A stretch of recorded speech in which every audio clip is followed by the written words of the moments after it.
you can run PS1, PSP, PS2 games, technically also Sega Saturn games, on your jailbreakable PS4. Now this is possible because Sony sells specific PS1, PSP, PS2 games on the PlayStation Store, and they come bundled with an emulator that Sony has created to run those games well on the PS4. Now, what we've been able to do is dump those particular games that have that emulator bundled in, and we can basically use that emulator and repackage it with any other PS1, PSP, or PS2 game that we want to try and run on our PS4, and we can attempt to run it. Now, not all of the games are going to work because the emulator might require certain tweaks in order to get it working on specific games, but it does work on the majority of at least PS1 and PS2 games that you can run on the PS4. Now, there are, of course, websites that you can go to that already have these games converted, and you can run them on your PS4. You can just download the package file to a USB drive and install it and run it. Of course, I can't show you what websites to go to download those here in this video, so instead, I'm going to show you how you can convert the raw ISO files for those games, the ROMs, how you can convert them to run on the PS4. So first thing we're going to do is switch on over to the computer, and there's a bunch of conversion tools that have been created that will convert the ROM, the bin file, or the ISO file for the game into a package file that will be bundled in with the emulator to run it on the PS4. So there's a Sega Saturn version here, which I'm not really going to go too much into. It basically works the same as the others. And then we've got a PSP version, PS1 version, and PS2 version. So if we take a look at the PSP version first, we'll run PSP FPKG. This is from Jabu. Most of the tools here are from Jabu. So we're going to run these, and I do have a few games available here. So I've got a PSP game in this folder, Call of Duty Roads to Victory, and there is the ISO file for this PSP game. So all I need to do is select that ISO file here by clicking Select, and I'll select Call of Duty Roads to Victory, select the ISO file, click Open, and it gets loaded in here. And then all I have to do is click Create Package, and I'll just select the desktop as the location I'm going to save the package file to right now. And all I have to do is click OK, and that will generate the package file for our PSP game. But there is right there, package created, click OK, and there we go. We now have our package file right here for the game. Okay, so now we're going to do PlayStation 1, so we're going to use the program PSX FPKG from Jabu. We're going to open up this program. Now, the reason why I like this program, even though it's an older program, it doesn't use maybe the most up-to-date version of the emulator, which could cause some problems. Some of the newer versions will support newer versions of the emulator, which might have better compatibility. But this tool supports different audio formats. It'll automatically convert it to a TOC file for you. You don't have to do that manually like you do in other programs, but makes it easier.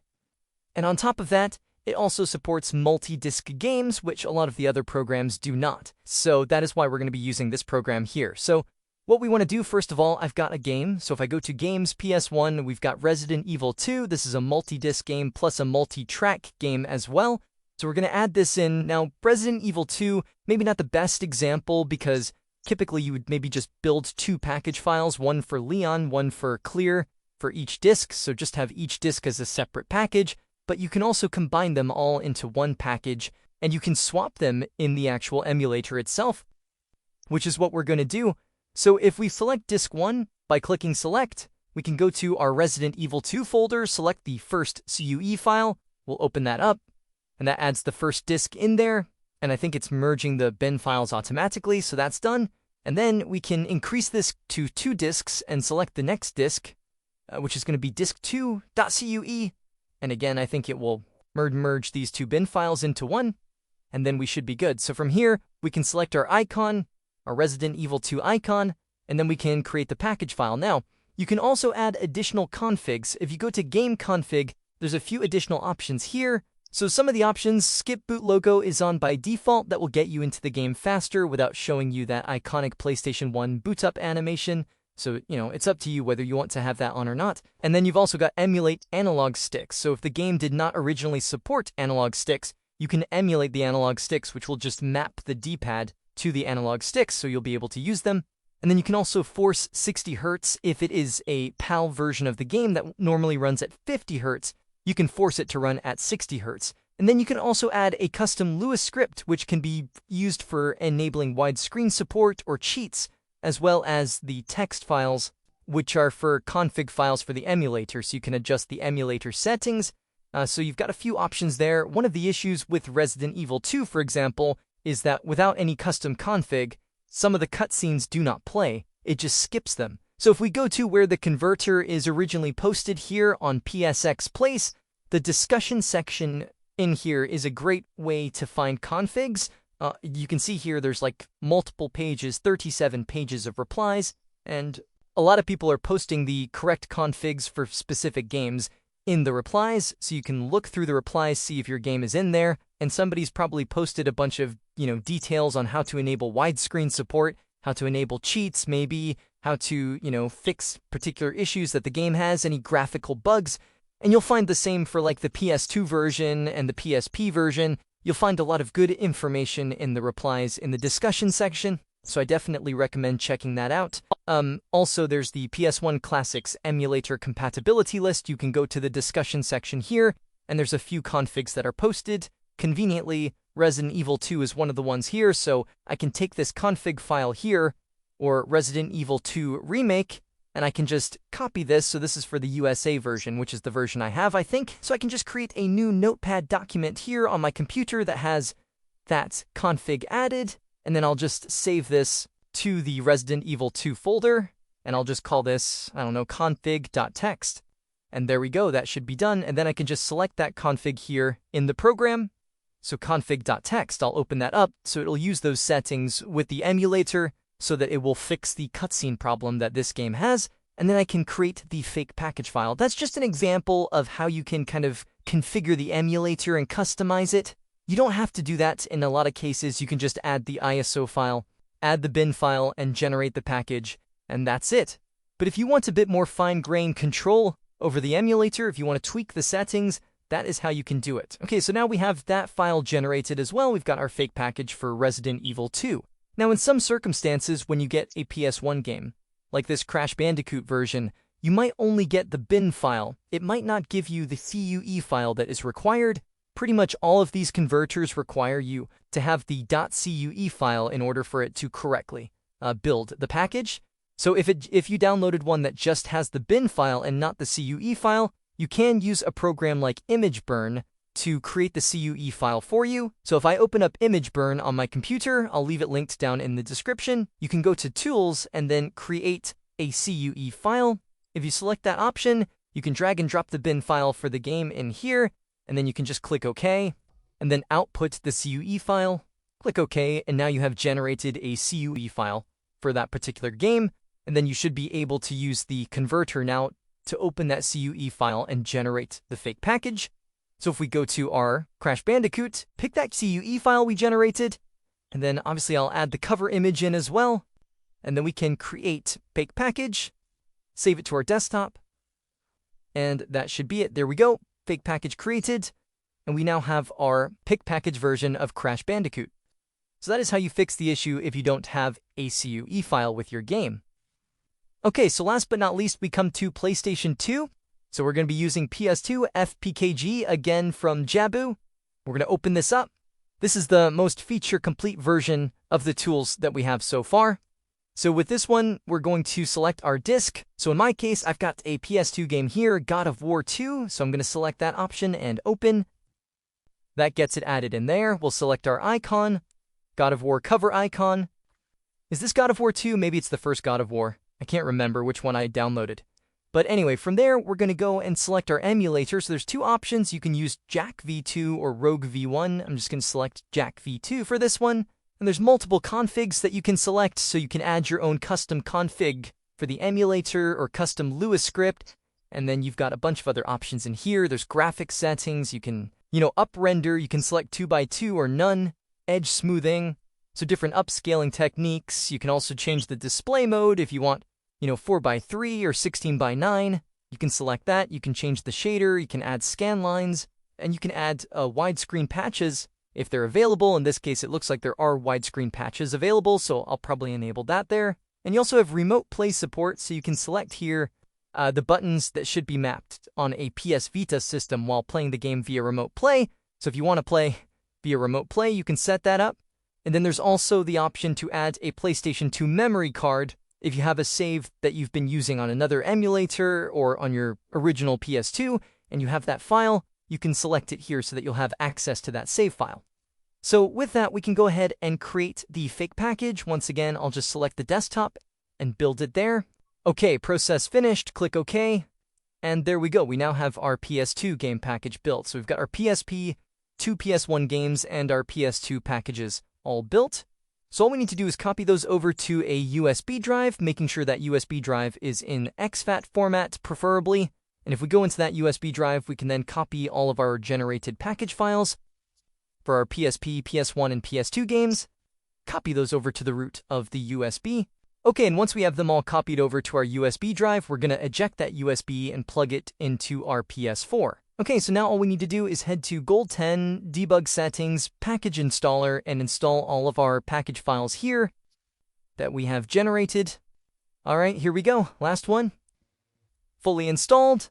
And here we go. We've got Call of Duty, Roads to Victory, Resident Evil 2, Crash Bandicoot, and God of War. So what I'm going to do is just create a new folder. I'll add folder, add to new folder, and I guess I'll just call this like Emulation or something. And I'll add them all into this folder, just to keep things organized. And here we go. So we've got our Emulation folder. So let's try our PS2 game first, God of War. See how this runs. Sony Computer Entertainment Europe presents God of War. There is new game.